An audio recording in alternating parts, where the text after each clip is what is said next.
Cobra is my Python IDE that I'm working on, and this new Devlog series, I will share the development behind the scenes, including the thought processes and some of the code. My intent with these devlogs that hopefully you and I could learn something, especially because I'm not the brightest programmer in the world. The first thing I wanted to implement was the templates. As the demo stated, templates will be used when creating a new project to fill in any desired code easily without coding it by hand. I made a class serving as a template chooser dialog with a combo box where the user can pick a template or a blank one. Then, the choice is communicated via an enum value and finally added to the file editor. I noticed that I had to manually compress the code into one line with escape characters to add the code to the editor, which would get more tedious with longer programs. So I tried to create a program to do this for me. I called it Code21, but after an issue with printing the text raw, I decided to just move on and manually compress the code. Let me know if I should continue with the Code21 program. Anyways, after implementing the template code, there were 3 problems. The file tree didn't update to show the extra .cobra folder, the editor wouldn't update to show the template code, and even if it did, the code always needed one for the Pygame window template, which was the last one of the choices, no matter the template chosen. On the second day of development, I just decided to use Claude to fix the issues. It told me that I forgot to add break statements to the switch statement and fix the other problems for me, finishing the templates feature. This won't be the last time I use AI to debug my code in this video, and that was pretty much the only thing I did for the day.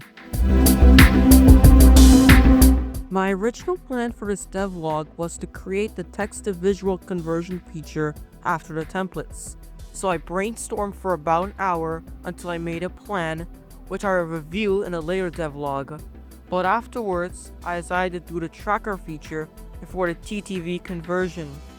This day was a short day.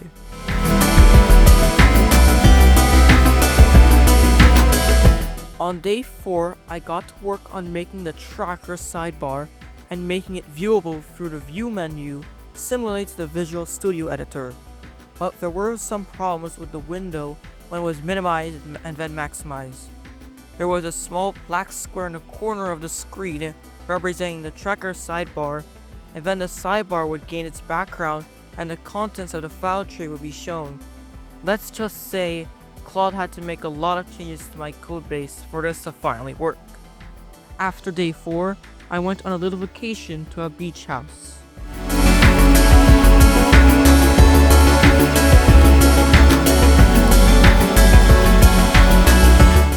After my little vacation, I got back to coding. I added a button to the sidebar that would trigger a dialog to create a new task, but the button couldn't be clicked. Once again, I resorted to Claude.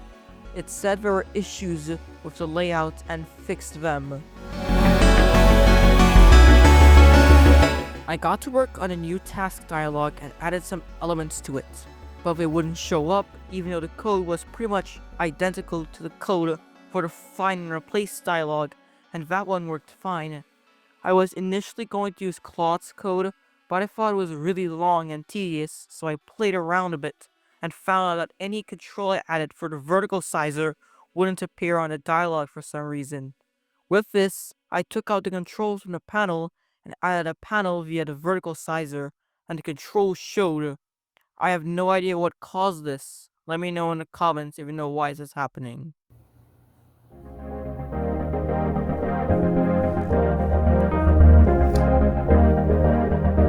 Today marked 1 week of developing the Cobra MVP, excluding the vacation days of course.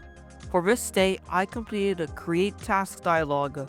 The user will fill the dialog out, and the information will be used to create a new instance of the task structure to be stored in a vector that will be displayed as checkboxes. I tried to create a checkbox for the sidebar, but it would appear on the side before the sidebar appeared, and it couldn't be checked. As always, I used Claude to resolve the issue, and I had to change a checkbox's parent to tracker sidebar. I honestly don't know how I didn't catch that. I would also like to mention school for me starting on September the 8th, which would be day 11. My plan is to work on days 8 and 9 and leave day 10 for editing, because I'm writing the rest of this devlog as I'm working as of today. I will need to create the checkboxes appearing using the task vector throughout these 2 last days. Anyways, for the night of day 7, I had a basic system of checkboxes spawning, but they were all on top of each other, and the text was a little higher than the checkbox. I tried to loop for indexes, but the application would crash. 4, 3. It's 2:30 a.m. of the day, and I need to resolve the previous issue. I also need to find a way to clear all the checkboxes and then add the new ones along with the old ones so that the old checkboxes don't stack on top of each other. I found a way to remove the old checkboxes by simply finding the widgets that are checkboxes and destroying them.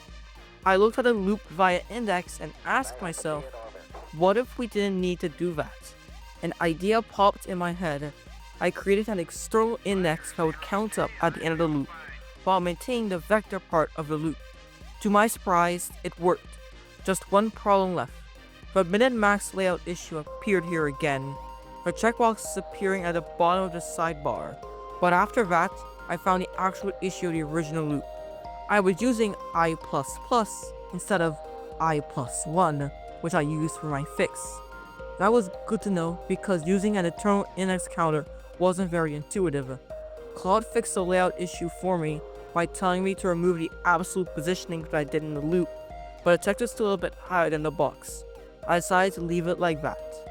Now, there were other issues like the absence of difficulty and priority labels and tasks overflowing out of the sidebar, but I decided to leave the rest of today and days 9 and 10 for voiceover and editing just in case. So thank you for watching this video. Do check out the demo of Cobra mentioned in this video, and subscribe so you know when I upload. My next video will likely be on my entertainment channel. I'll see you there.